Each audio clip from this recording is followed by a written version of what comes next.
ਰੱਖਿਆ ਮੰਤਰੀ ਰਾਜਨਾਥ ਸਿੰਘ 2 ਦਿਨਾਂ ਲਦਾਖ ਦੌਰੇ ਤੇ ਨੇ। ਅੱਜ ਉਹਨਾਂ ਲੇਹ ਵਿੱਚ ਸਟਕਨਾ ਫਾਰਵਰਡ ਲੋਕੇਸ਼ਨ ਉੱਤੇ ਜਵਾਨਾਂ ਨਾਲ ਗੱਲਬਾਤ ਕੀਤੀ। ਫੌਜ ਨੇ ਪੈਰਾ ਟਰੂਪਿੰਗ ਤੇ ਫੌਜੀ ਅਭਿਆਸ ਦਾ ਪ੍ਰਦਰਸ਼ਨ ਕੀਤਾ।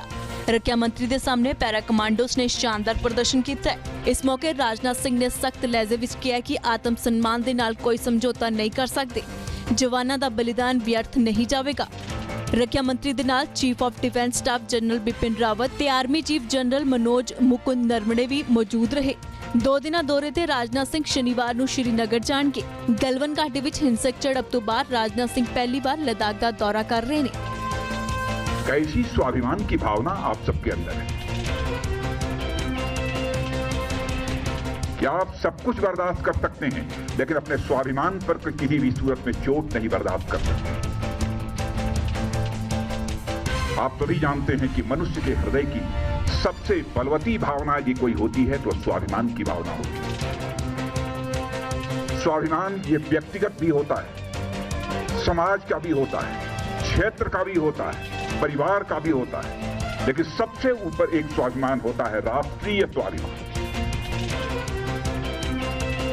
यदि व्यक्तिगत रूप से हमें कोई अपशब्दों का प्रयोग करता है तो हमारा व्यक्तिगत स्वाभिमान जागृत रोकता है और उससे हम दो हाथ करने के लिए तैयार हो जाते हैं। वैसे ही हमारे राष्ट्र की सीमाओं पर यदि कोई आंख उठाकर देखने की जरूरत करता है उस समय हमारा जो स्वाभिमान जागृत होता है उसे हम राष्ट्रीय स्वाभिमान कहते हैं। इस समय सीमा के विवाद को सुलझाने के लिए बातचीत का दौर चल रहा है। जो कुछ अब तक की प्रगति हुई है बातचीत की,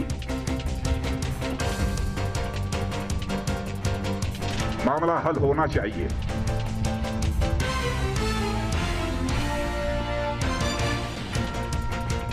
लेकिन कहां तक हल होगा अभी इस संबंध में मैं कोई गारंटी नहीं दे सकता हूं।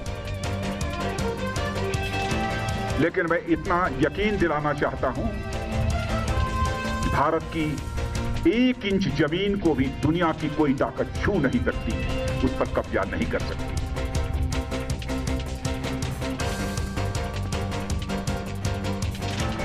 लेकिन बातचीत के द्वारा यदि समाधान निकलता है तो इससे अच्छी बात और कोई दूसरी नहीं हो सकती है।